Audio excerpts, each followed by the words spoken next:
मनोववं गतिं पाते वोच्छामि समय पाहुड़ मिणमो सुध केवली भणिदम। तीन लोक के शिखर पर अनंत सिद्ध भगवान विराजमान हैं। उन अनंत सिद्ध भगवंतों को याद कर करके और इस समय सार की शुरुआत हुई है। वे सिद्ध परमेष्टि ध्रुव गति, अचल और अनुपम गति को प्राप्त हो गए हैं, अमल दशा को प्राप्त हो गए हैं। ऐसे सिद्ध भगवान हमारे आदर्श हैं। हम भी उन जैसा ही बनना चाहते हैं, बनने का प्रयास भी बहुत करते हैं, लेकिन हमारा प्रयास सही दिशा में नहीं है और हमारे आदर्श तो सिद्ध हैं ही। इसलिए सिद्ध भगवानों को नमस्कार किया है और उन जैसा बनने का मार्ग भी इसी समय सार में बताया है। जब तक इस जीव की ये मान्यता रहती है कि मैं पुण्य करूं तो शायद इससे धर्म हो जाएगा, आज नहीं तो कल हो जाएगा, मैं पुण्य करते करते परंपरा से मुक्ति को प्राप्त करूंगा, ऐसी मान्यता जब तक रहती है तब तक भी जो है यह जीव मुक्ति को प्राप्त नहीं कर पाता है, क्योंकि पुण्य हमें जगत में उलझाता है। पाप के उदय में जीव कदाचित अपने को याद करता है, थोड़े से धर्म की ओर उन्मुख होता है, अपने आप को धिक्कारता है कि हाय राम, मैंने ऐसा कौन सा पाप किया था जिसके कारण ये दुख आया है, हे भगवान मेरा ये दुख कैसे दूर होगा। ऐसी बुद्धि कम से कम पाप के उदय में तो आती है, लेकिन पुण्य के उदय में यह सब भूल जाता है, सब भूल जाता है। और उसका कारण क्या है भूलने का?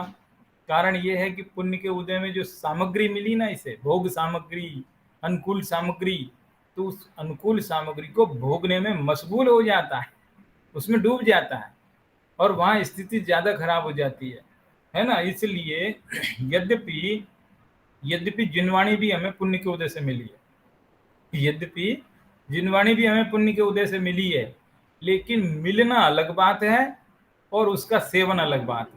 समझना, ये पॉइंट काम का है।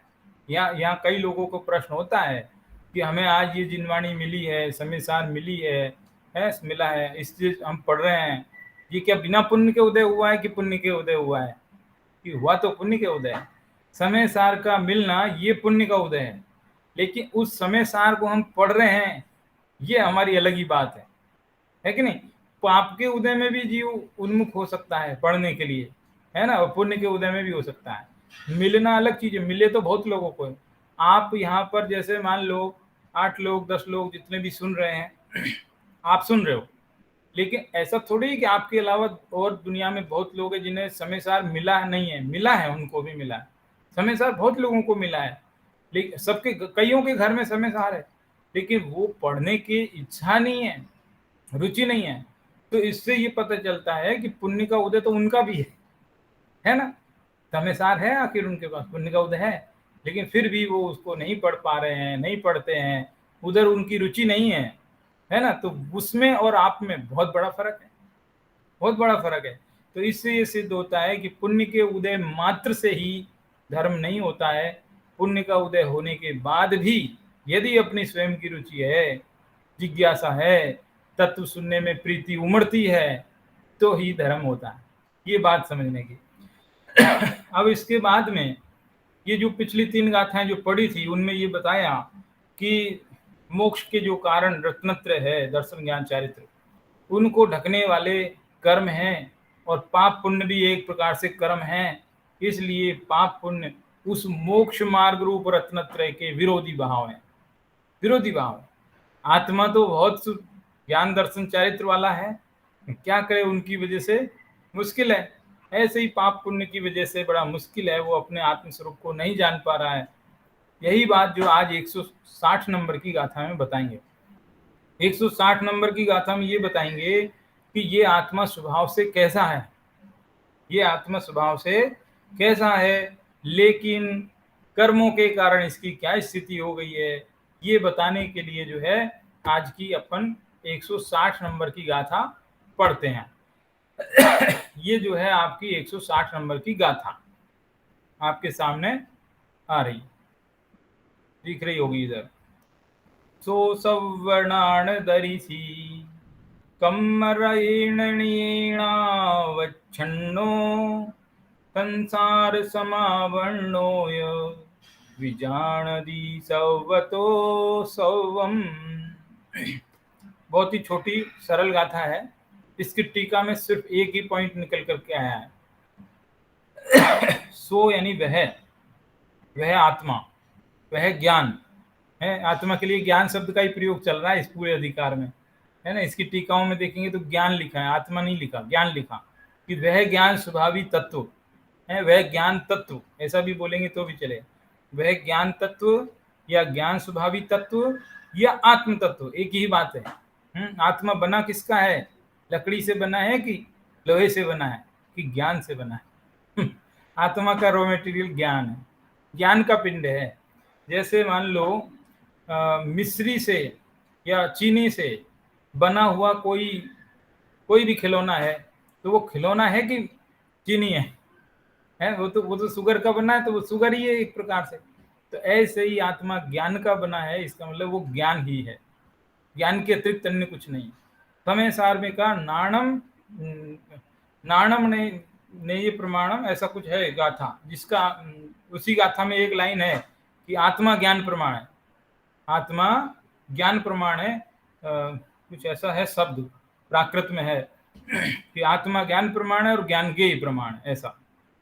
तो आत्मा ज्ञान मात्र है, ज्ञान स्वभावी है। ज्ञान मात्र भी कहाँ है? कई जगह पर मात्र शब्द से यदि कोई छल ग्रहण करना चाहे तो ऐसा कर सकता है कि क्या आत्मा में अनंत गुण है, उनमें से सिर्फ ज्ञान को ही लेना है, बाकी को नहीं लेना है, ऐसा। लेकिन ऐसी बात नहीं है। वो ज्ञान मात्र इसलिए कहा है कि ज्ञान गुण सब गुणों में प्रधान गुण है।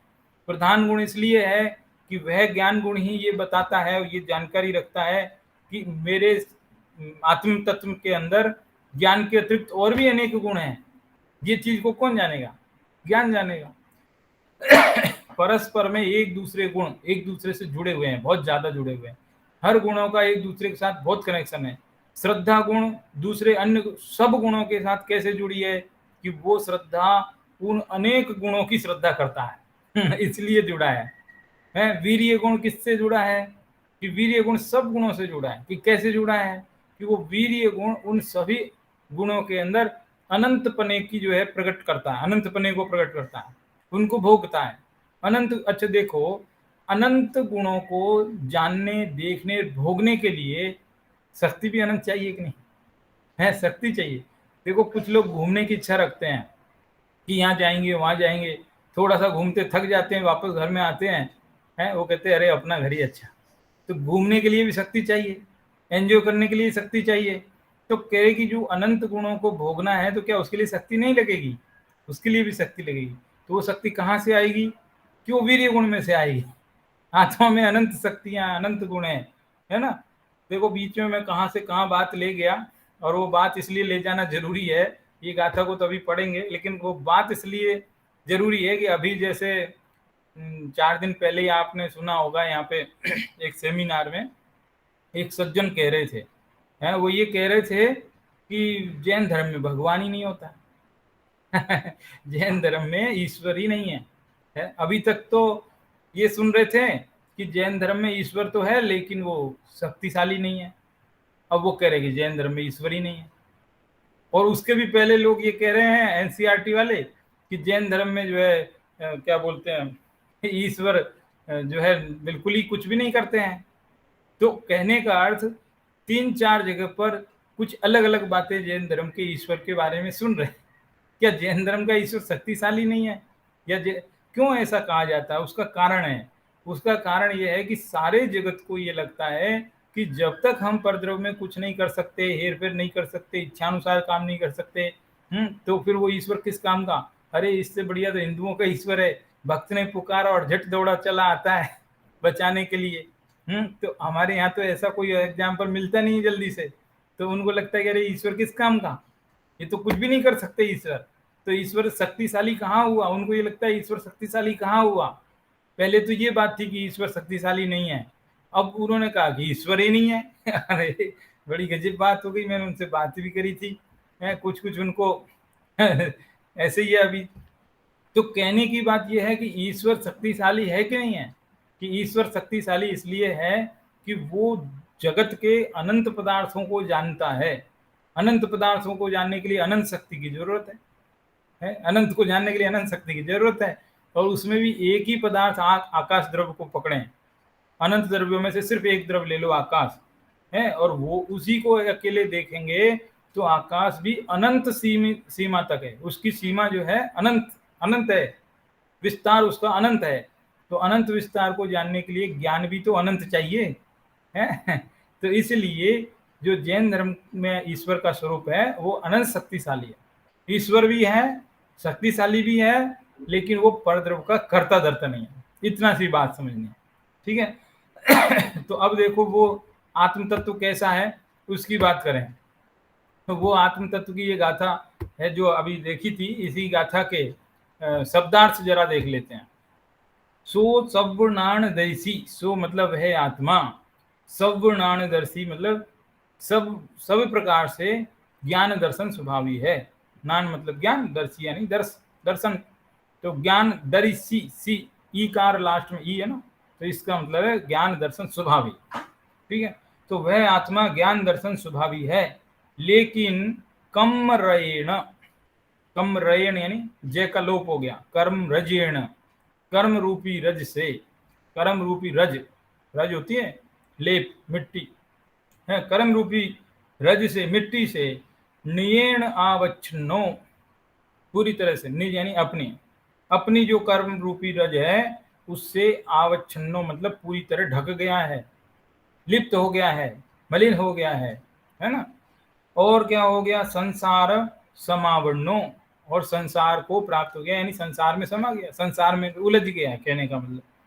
और इतना ही नहीं, न विजानदी, न माने नहीं, विजानदी माने जानता है, सब तो यानी सभी प्रकार से, सबम यानी सभी द्रव्यों को, सभी द्रव्यों को सभी प्रकार से नहीं जानता है। कितनी बात हुई इसमें, चार बातें, चार चरण है, चार चरण में चार बातें। पहले चरण में कहा कि आत्मा ज्ञान दर्शन स्वभावी है, दूसरे चरण में कहा लेकिन वह कर्म रूपी रज से ढका हुआ है, तीसरे चरण में कहा कि वह संसार में उलझ गया है, चौथे चरण में कहा कि इस कारण वो सभी पदार्थों को अच्छी प्रकार से, भली भांति प्रकार से नहीं जानता है। ये चार बातें चार चरण में कही है। बात तो बहुत सीधी सरल है, कुछ स्पष्ट करने जैसी है नहीं, लेकिन ध्यान यहाँ पर थोड़ा सा खास आकर्षित करने योग्य एक ही बिंदु है जो पूरे 4 पेजों में निष्कर्ष में एक ही बात है जिसको चाहो तो एक लाइन में कह के पूरी कर सकते हैं। वो खास बात यही है कि वो सब पदार्थों को सभी प्रकार से नहीं जानता। इसके अंदर सब पदार्थों में एक मेरा अपना खुद का भी आत्मा है, ठीक है। तो वो सबको न जाने वो तो चलेगा, वो उसे नहीं जानता, वो उसे नहीं जानता, वो उसे नहीं जानता, है कि नहीं। अभी मान लो कोई आदमी है, उससे पूछते भाई तुम तुम्हारे पड़ोसी को जानते हो, अरे भाई कहाँ 5 साल हो गई, पता नहीं कौन मेरा पड़ोसी, तो कोई गलती नहीं है, कोई हंसेगा नहीं उस पर, ये सिस्टम बन गया शहरों में। लेकिन यदि उसी से ये पूछा जाए कि भाई तुम ये बताओ तुम अपने बारे में जानते हो, और वो कहे कि नहीं जानता हूँ, तो लोग हंसेंगे, अरे तुम भी क्या मूर्ख आदमी हो, तुमको इतना भी नहीं मालूम तुम कौन हो।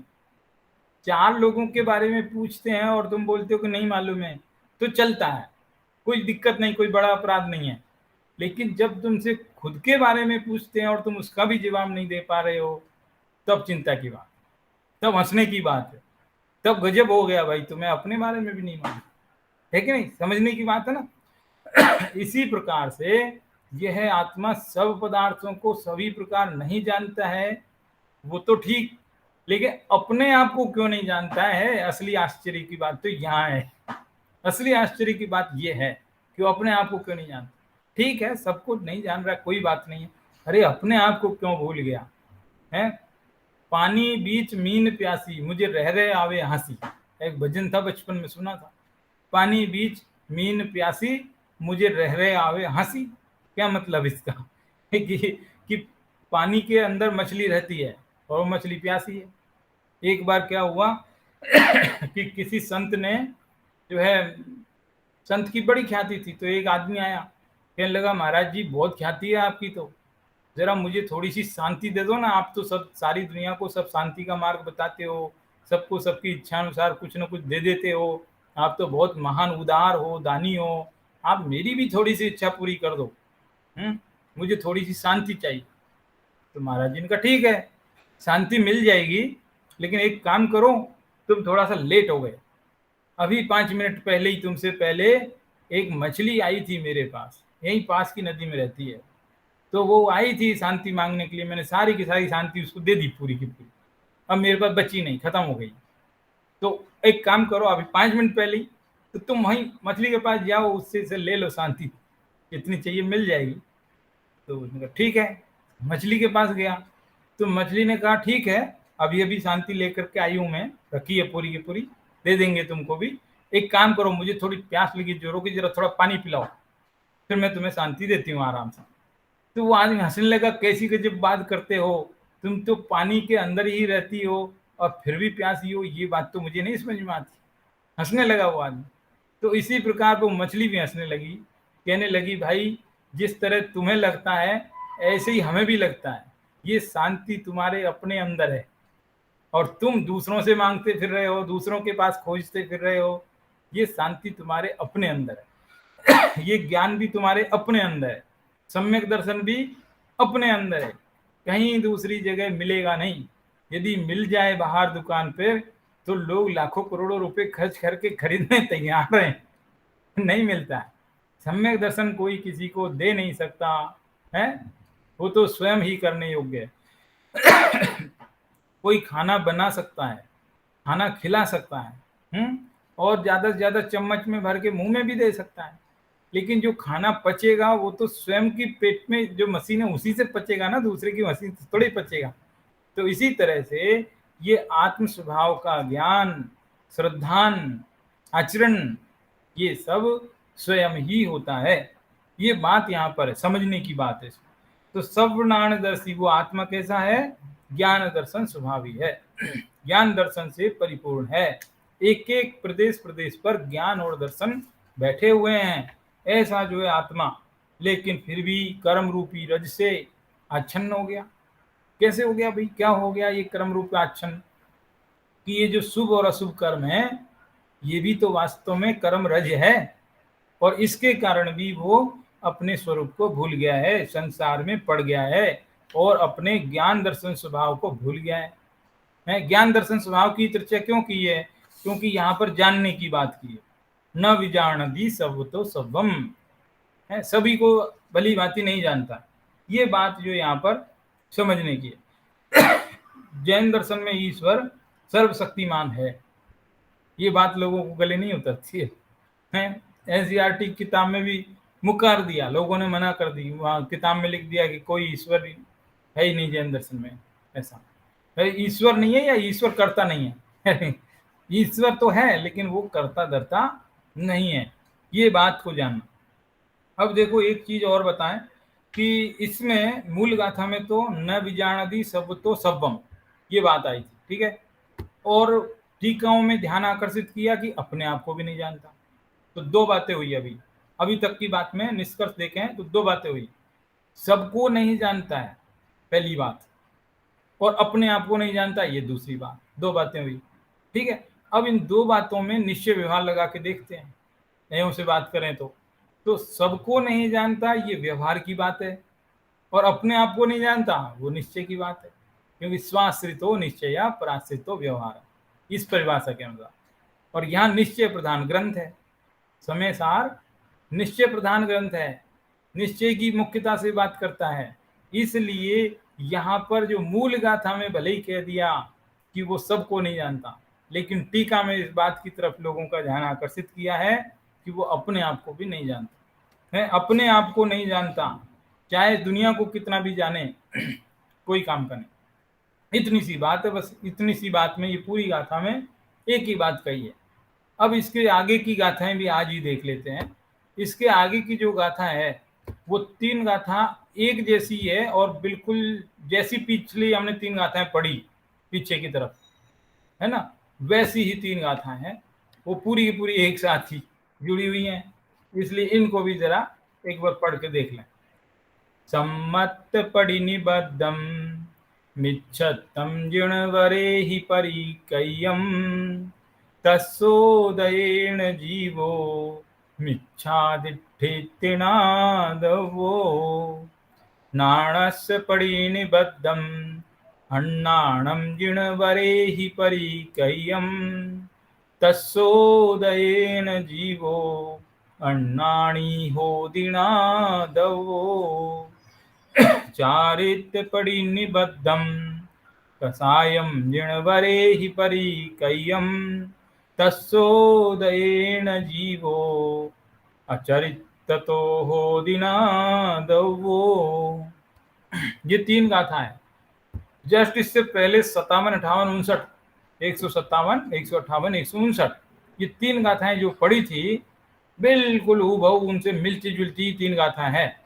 वहां पर भी रत्नत्रय की बात थी, यहाँ पर भी रत्नत्रय की बात है, इसीलिए वहां भी 3 गाथाएं परस्पर जुड़ी हुई थी, यहाँ भी इसी कारण तीनों गाथाएं परस्पर जुड़ी हुई है।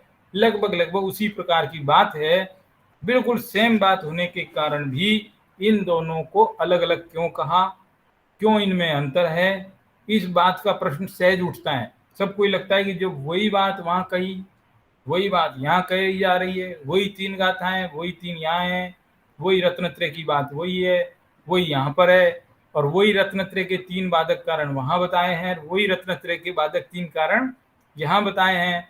तो फिर इन दोनों गाथाओं में यानी इन 6 गाथाओं में परस्पर क्या अंतर है, ऐसा हमको लगता है।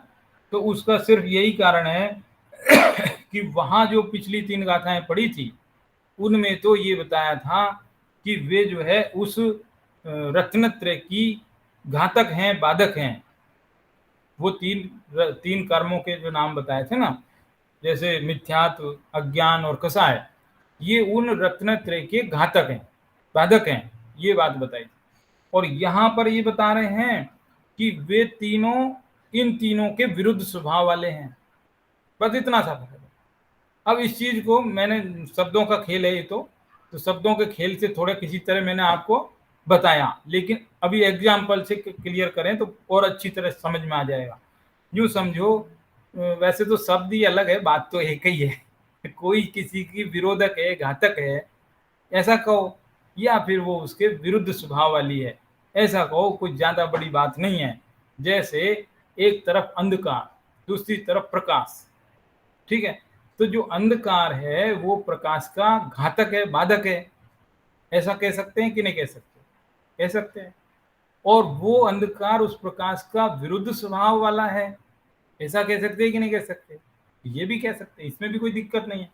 वो जो प्रकाश का विरुद्ध स्वभाव वाला है अंधकार, जो फीलिंग प्रकाश में आती है वो अंधकार में नहीं आती, बिल्कुल विरुद्ध स्वभाव है। स्वभाव तो विरुद्ध नहीं, देखा जाए तो दोनों ही पुद्गल है। थोड़ी सूक्ष्मता में जाए, ये तो एग्जाम्पल है, इसलिए एग्जाम्पल सर्वदेश लागू नहीं होता, एक देश ही लागू होता है। यदि कोई छल ग्रहण करे तो कह सकता है कि नहीं दोनों पुद्गल स्वभाव ही है, लेकिन ये एग्जाम्पल सिर्फ समझाने के लिए।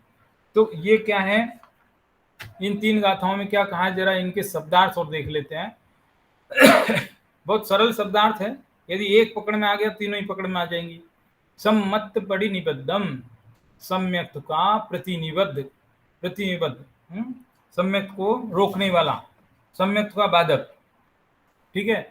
सम्यक्त का बाधक मिच्छत्तम यानी मिथ्यात्व है, ऐसा जिनवरेयी कय्यम, जिनेन्द्र भगवानों के द्वारा है, तृतीय बहुवचन है इसलिए, जिनेन्द्र भगवानों के द्वारा परिकय्यम यानी कहा गया है। क्या कहा जिनेन्द्र भगवान ने कि ये जो सम्यक दर्शन है इसका बाधक कारण मिथ्यात्व, ऐसा कहा, ठीक है। फिर दूसरी लाइन में कह रहे हैं तत्सोदयेन, तत्सोदयेन का मतलब उस मिथ्यात्व के उदय से, उस मिथ्यात्व के उदय से जीवो यानी जीव, मिथ्या दृष्टि माने मिथ्या दृष्टि है, तीन आदब वो मिथ्या दृष्टि होता है ऐसा जानना चाहिए, ठीक है। देखो यहाँ पर जो मैं दिखा रहा हूं आपको, इसमें तो तत्सोदयेन और जीवो ये 2 शब्द अलग अलग लिखे हैं, और आपकी किताब में देखोगे तो ये दोनों शब्द एक साथ ज्वाइंट हो गए हैं, तो वो ज्वाइंट नहीं होने चाहिए, है अलग अलग वाले ही सही है, ये चीज है।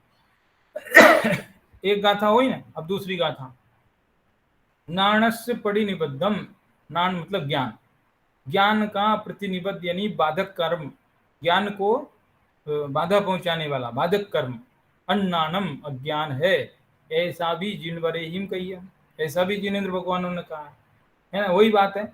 जिनको पिछली 3 गाथाएं याद है, समझ में आई है, उनको लग रहा होगा बिल्कुल वही बात है ना। तो ज्ञान यानी सम्यक ज्ञान, यहाँ ज्ञान यानी सम्यक ज्ञान लेना, हाँ ये भी है, ये भी बात है। ये बात समझने की इसलिए है कि इस पूरे पुण्य पाप अधिकार में जहां जहां भी ज्ञान आ रहा है उसका अर्थ तो आत्मा लिया है। जहां जहां भी ज्ञान है वो आत्मा के अर्थ में है, लेकिन यहाँ आत्मा के अर्थ में नहीं है। अब की बात पहली बार ऐसा हुआ है कि आत्मा के अर्थ में नहीं है, किसके अर्थ में है? सम्यक ज्ञान के अर्थ में। फर्क है, थोड़ा सा फर्क है ना। तो ज्ञान नानस मतलब सम्यक ज्ञान का प्रतिनिबद्ध यानी कि घातक बाधक अन्नानम यानी अज्ञान कर्म है। अब ये बात मैं पिछली बार बता ही चुका, 8 कर्मों में अज्ञान कौन सा है? 8 कर्मों में अज्ञान कर्म तो कोई दिखता नहीं। ज्यादा ज्यादा कोई कहेगा ज्ञानावरण ही अज्ञान होगा, वो बात भी नहीं है, क्योंकि ज्ञानावरण कर्म आपके ज्ञान को कम कर सकता है, ज्यादा कर सकता है। थोड़ा बहुत जानकारी नहीं है ज्ञानावरण का क्षयोपशम किसी को कम है, किसी को ज्यादा है, वो कर सकता है। लेकिन ज्ञान को सम्यक और मिथ्या करने का काम उसकी ड्यूटी नहीं, वो दूसरे कर्म का, वो डिपार्टमेंट दूसरे कर्म के पास है। किसके पास है? मोहिनी के पास। ऐसा है फर्क।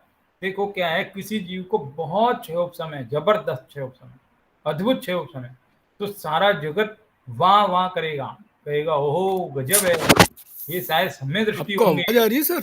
है आवाज मुझे तो आ रही है, आप लोगों को आ रही है सबको? एकदम क्लियर है सर आवाज। अच्छा अच्छा ठीक है।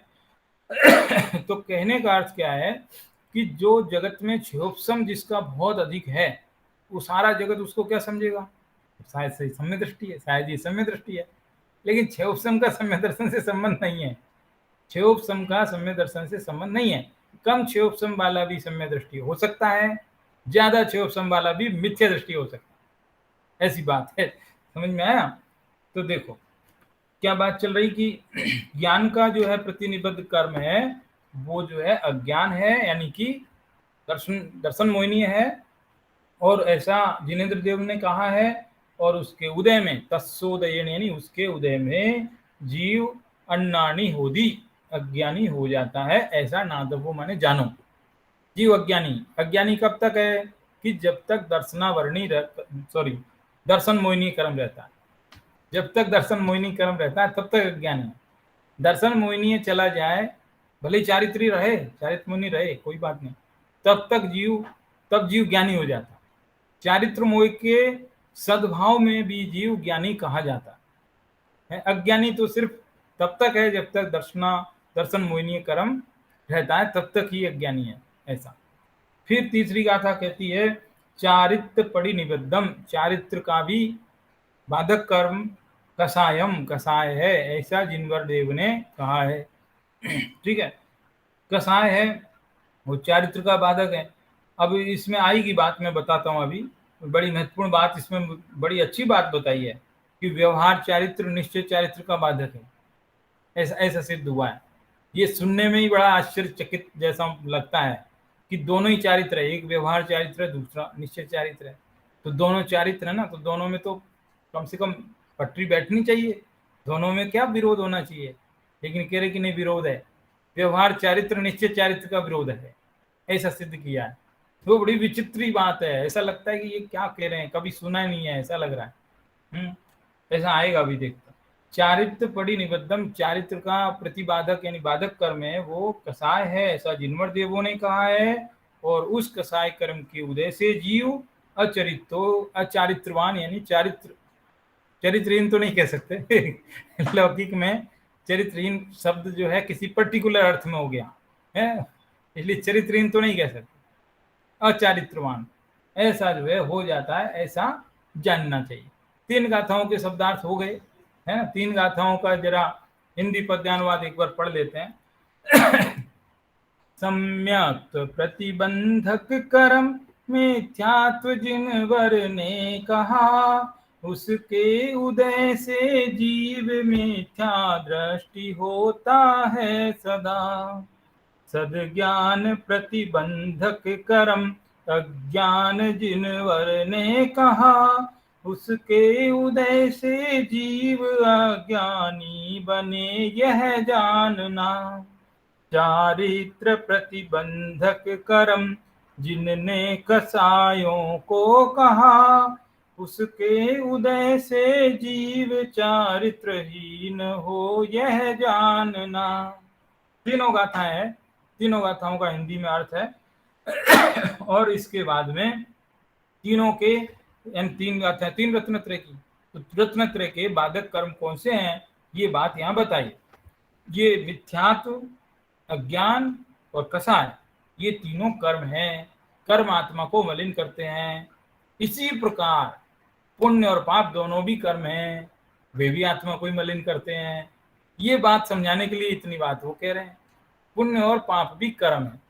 अब देखो इसमें क्या कह रहे हैं, ये जो काफी चीज है जो दिमाग से निकल जाती है, कई बार सोचते हैं कि ये बात बतानी है लेकिन भूल जाते हैं। देखो इसमें क्या कह रहे हैं कि कसा, तीसरी वाली बात ज्यादा मुझे अच्छी लगी, वो उसको मैं पहले बताऊं आपको कि ये जो चारित्र परिनिबद्धम कसायन, कि चारित्र का बाधक कर्म जो कसाय कर्म है, ठीक है।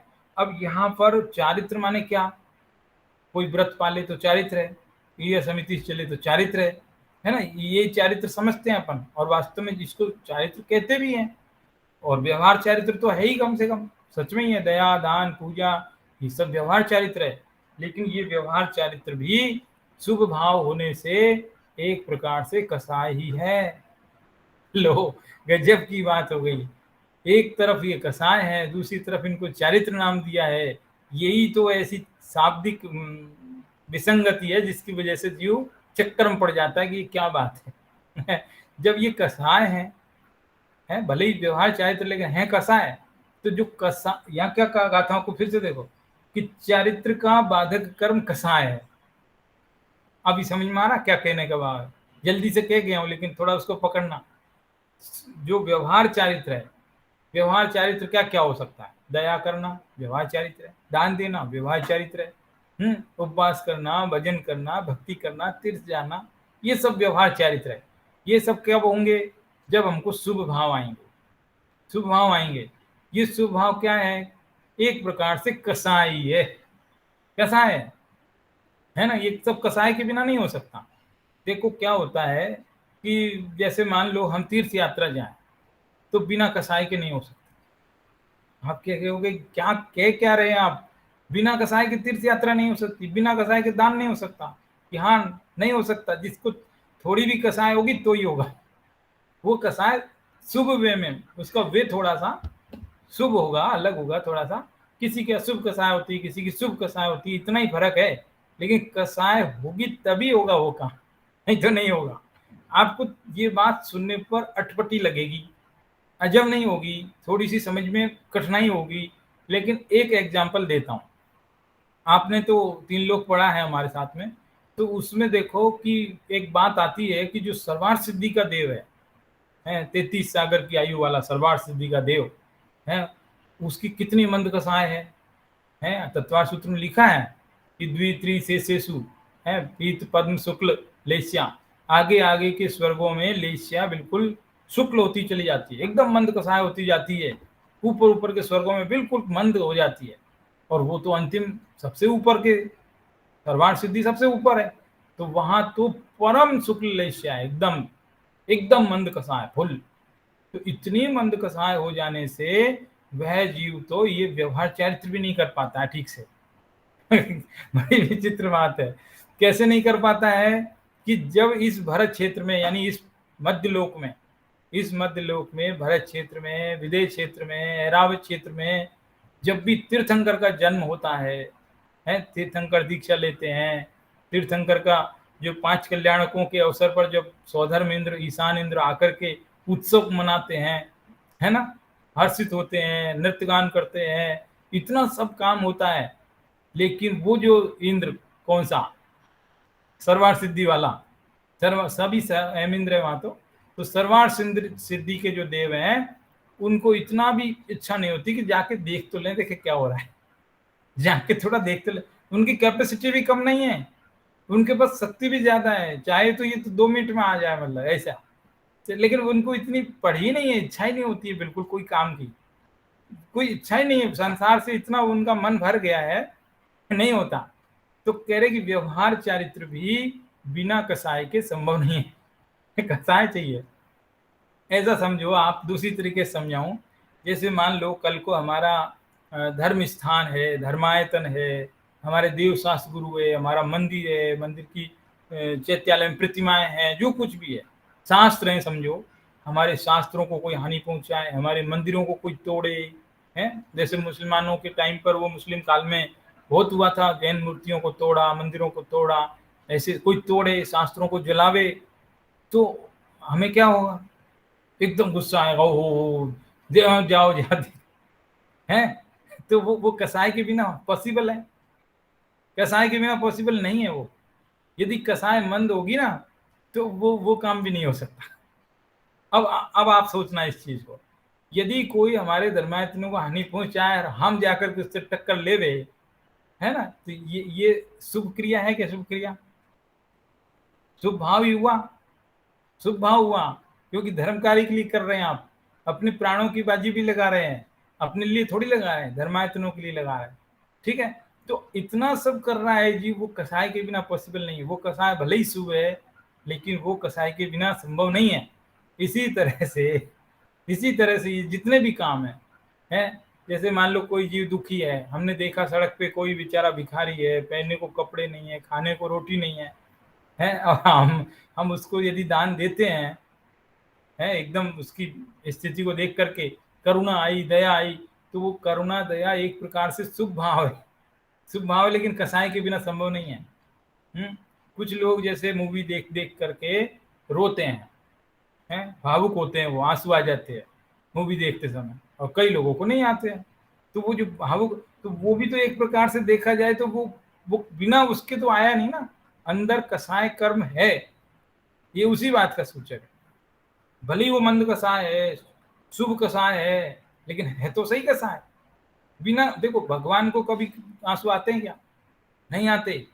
जगत में कभी कभी ऐसा होता है कि लोग यूं कहते हैं कि ये देखो बड़ा अच्छे हो गया, अच्छे हो गया, कि क्या अच्छे हो गया? कि भगवान के देखो आंसू आ रहे थे। अरे आंसू आना कोई कसाय अच्छे है कि बहुत समझिए, कसाय का सूचक है वो, अच्छा नहीं कम माना जा सकता। जैसे जगत में कोई मूर्ति को पसीना आ जाए तो अरे अच्छे हो गया, मूर्ति को पसीना आ रहा था, अपने आप अभिषेक हो रहा था, ये हो रहा था, वो हो रहा था। कि भगवान को पसीना आना 18 दोषों में से एक दोष है। 18 दोष होते ना, तीर्थंकर के शरीर में जो 18 दोष नहीं होते, भूख, प्यास, क्षुधा, तृषा है, पसीना आना, बाल, ये सब जो 18 दोष, उनमें से एक दोष है पसीना आना। तो भगवान की मूर्ति को यदि पसीना आ रहा है तो वो अच्छे थोड़े ही हुआ, लेकिन ये सारा जगत उसको अच्छे समझता है, उसको लगता है वो गजब कोई बात हो गई एकदम, ऐसा लगता है। समझ में आई बात? तो इस तरह से कहने का अर्थ यहाँ चारित्र का जो प्रतिबंधक कर्म है वो कसाय कर्म है। ये बात को बहुत अच्छी तरीके से और स्पष्ट शब्दों में उभारने का काम दादा ने, डॉक्टर भारे दादा बोलते हैं उनको, छोटे दादा तो उन्होंने जो है तत्व चिंतन में बहुत अच्छी तरीके से लिखा, ये लिखा कि पुण्य जिन कारणों से बनता है, उन्हीं कारणों से पाप भी बनता है। मतलब पाप के कारण और पुण्य के कारणों में कोई फर्क नहीं है, तो एक ही कारण है दोनों के। कि क्या कारण है? कि मिथ्यात्व, पहला कारण मिथ्यात्व है। 5 कारण है, उनमें से पहला कारण मिथ्यात्व है। मिथ्यात्व से ही पुण्य बनता है, मिथ्यात्व से ही पाप बनता है। सुनने को बड़ा विचित्र लगता है, कहाँ गजब बात है। हम तो सोच रहे थे मिथ्यात्व से पाप ही लगता है, पुण्य तो नहीं होता होगा, कि नहीं मिथ्यात्व से पुण्य भी होता है। इस जगत में कितने मिथ्यात्वी जीव हैं, क्या स्वर्ग नहीं जाएंगे? है अच्छा, ये जो द्रवलिंगी साधु, नहीं वो क्या, अभव्य जीव, अभव जीव 9वें ग्रह तक जाता है ना, तो वो मिथ्यात्वी है, अभव है ना, अभव तो कोई सम्यक होना नहीं है, वो तो मिथ्यात्वी है। तो व्यक्ति भी वहां तक जा रहा है, ठीक है, तो इसका मतलब वो पुण्य नहीं है क्या? बिना पुण्य के तो नहीं मिलेगा 9वें ग्रह, आसान थोड़ी ही है। चक्रवर्ती से भी ज्यादा सुख है वहां पर। ऐसा ऐसा सुख उसको क्या बिना पुण्य के मिल जाएगा? नहीं, पुण्य है। तो पुण्य मिथ्यात्व से भी बन सकता है, मिथ्यात्व में भी पुण्य बांधते हैं।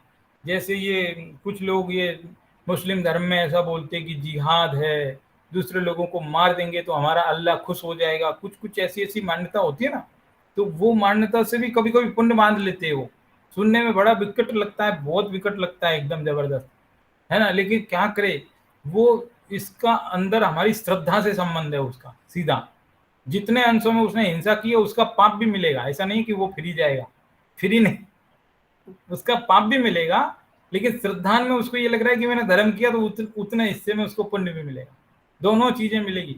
ये कर्म जो बनते हैं तो अकेला एक कर्म नहीं बनता है, एक साथ अनेक प्रकार के कर्म बनते हैं, उनमें से कोई रेशो पुण्य का है, कोई पाप का है, सबका हिसाब है पूरा एकदम। इस तरीके की स्थिति है, समझ में आई बात? तो इस तरीके की बात है। और देखो इसमें क्या क्या बात चल रही है, ये दर्शन की बात सबसे पहले, तीन बात है ना, तो सबसे पहले सम्यक दर्शन की बात करें तो ये आत्मा कैसा है, शुद्ध चैतन्य घन स्वरूप भगवान आत्मा है। और इसकी प्रतीति रूप जो श्रद्धान से विपरीत जो परिणमन है वो मिथ्यात्व का उदय है। जैसे मिथ्यात्व माने उल्टी मान्यता कि क्या है कि पुण्य से धर्म होता है, निमित्त से आत्मा को लाभ हानि होती है, या मैं दूसरों का भला बुरा कर सकता हूँ है, या ये दूसरे लोग मेरा भला बुरा कर सकते हैं।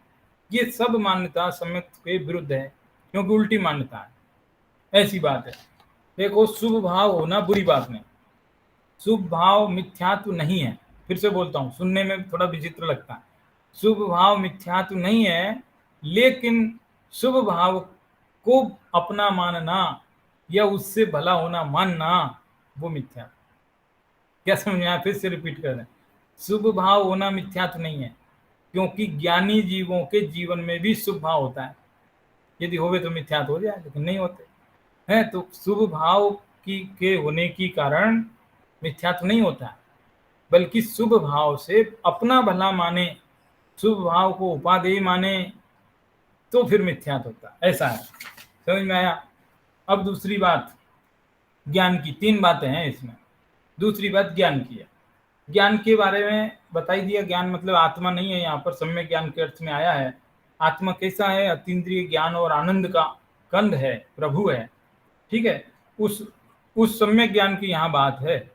यहाँ कोई बाह्य ज्ञान की बात नहीं है, परलक्षी ज्ञान की बात नहीं है। जगत में डॉक्टरी का ज्ञान है, इंजीनियरिंग का ज्ञान है, वकालत का ज्ञान है, लौकिक में बहुत सारा ज्ञान है, लेकिन उस ज्ञान की बात नहीं है।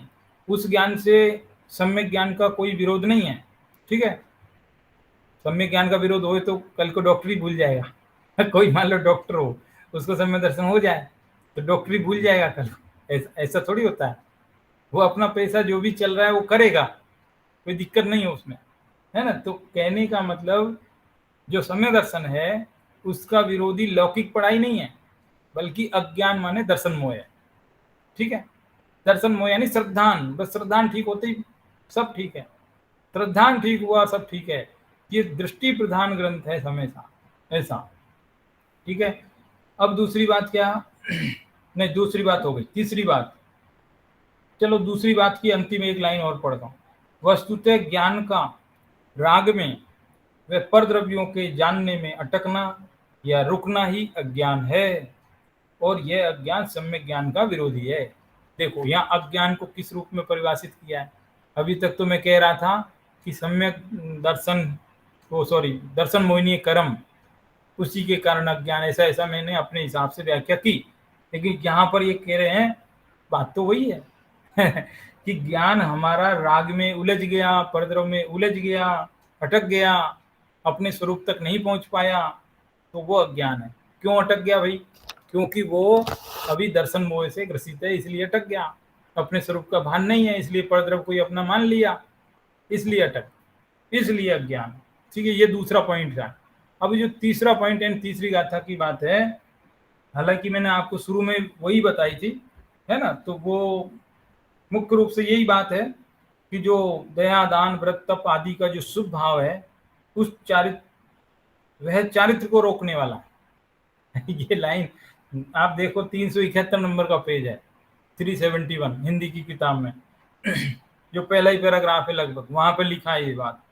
क्या लिखी है कि व्यवहार कहो, कसाय कहो या चारित्र का विरोधी कहो, ये सब एक अर्थवाची हैं। व्यवहार कहो है, व्यवहार चारित्र को ही सब कुछ मान बैठे जगत में जीव। इसीलिए तो संसार में क्या है कि सिर्फ ज्ञान मात्र से ही निर्बंध हो जाता है, ये ज्ञान मात्र से। गजब बात है।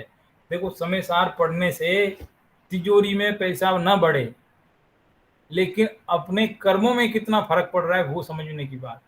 दिखता नहीं है, पैसा बैंक में शून्य बढ़े या घटे तो दिखता है, समझ में आती है इतना खर्चा हुआ, इतना नफा, इतना नुकसान, वहां तो समझ में आता है। यहाँ जैसे ही ज्ञान के अंदर आपने ये स्वीकार किया कि ये जो है पुण्य है, बस वो कर्मों की निर्जरा वहीं से शुरू हो गई। करना कुछ नहीं है, अकर्तृत्व है, सिर्फ ज्ञान में मान्यता में ही अंतर है बस।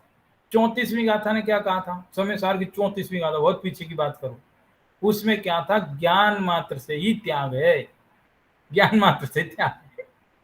यानी आपको करना क्या है, समय सार क्या सिखाता है आपको, कोई मेहनत करनी है, कोई पत्थर उठाने हैं, कुछ भागदौड़ करनी है, नहीं, कुछ नहीं करना है, आपको पूरी तरह रिलैक्स रहना है, एकदम रिलैक्स। गजब बात है, रिलैक्स सिखाता है हमेशा। मैंने तो जब से इसको पढ़ा मुझे भी बहुत रिलैक्स महसूस हुआ। तो कहने का अर्थ क्या है, ये सिर्फ मान्यता में ही अंतर हमको करना है। हमारी जो अभी तक की सोच थी उस सोच को बदल देना है। आपने तो कहानी सुनी है ना, मैंने पहले सुनाई थी, बहुत पहले सुनाई आपको, कि वो जो ऊंटों के काफिले में एक ऊंट को रस्सी नहीं मिली थी बांधने के लिए, तो वो बंध गया था कि नहीं बन गया, बिना रस्सी के ही, बिना रस्सी के ही बांधने की एक्टिंग करी थी उसको, ऐसे जैसे बांधने की, जैसे जैसे हाथ हिलाते हैं वैसी एक्टिंग करी थी उसको बांधने के लिए, और ऊंट ने समझा हम बंध गए, और बंध गए तो बैठा रहा। सुबह सारे ऊंट उठ गए, जिनको खोल दिया गया सब उठ गए, और ये नहीं उठ रहा है, क्योंकि ये मान के बैठा है कि मैं बंध गया हूं, उठ नहीं रहा है। तो वो बेटे ने कहा पिता को कि वो तो ऊंट उठ ही नहीं रहा है, सब ऊंट उठ गए, वो नहीं उठ गया, कि उसको नहीं खोला, कि मैं क्या खोलूं, बांधा कब था मैंने जो खोलूंगा, कि अरे बांधा तो था, उसके दिमाग में तो तूने बैठा दिया कि बांध दिया, तो अब उसको वापस ये महसूस करा कि मैंने तुझे खोला, तो फिर जाके उसने खोलने की एक्टिंग करी। जब खोलने की एक्टिंग करी तब जाके वो समझ गया कि अब मैं खुल गया हूँ, फिर उठ गया। तो अब ये दृष्टांत बहुत स्थूल दृष्टांत है, लेकिन बहुत गंभीरता से सोचो तो इसमें करना क्या था, न तो बांधना था न खोलना था, कुछ नहीं करना था, सिर्फ मान्यता से जीव बंधा है, मान्यता से ही खुला है। जब तक हमारी मान्यता ये रहेगी कि पुण्य से मेरा भला होगा, तब तक हम मिथ्यात्व में हैं। और जिस दिन हमारी मान्यता में ये आ जाएगा कि पुण्य से भला नहीं होगा, ये भी मेरी आत्मा को मलिन करने का ही काम करता है, उसी दिन से जो है मिथ्यात्व हमारा दूर होने लगेगा। सीधी सी तो बात है, बिल्कुल सीधी सच्ची बात है, एकदम ऐसी स्पष्ट बात है ये। तो इस तरीके की बात अपन ने आज समझ ली, और ये गाथाएं जो है एक जैसी थी, जो पिछली 3 गाथाएं पढ़ी थी ना उनके जैसी थी, इसलिए लगभग बातें वही है और उनकी चर्चा हो गई। अब आगे जो है अधिकार तो ये समाप्त हो ही गया, लास्ट गाथा थी ये। अब इसके बाद में जैसा कि कोई भी अधिकार पूरा होता है तो अमृतचंद्र आचार्य मस्ती में झूमते हुए बहुत सारे कलश लिखते हैं, तो उन कलशों को फिर हम अगले व्याख्यान में पढ़ेंगे। आज की चर्चा को यहीं तक है, यहीं विराम देते हैं आज की चर्चा को, ठीक है, धन्यवाद। जय जिनेंद्र, थैंक यू सर, धन्यवाद। जय जिनेंद्र।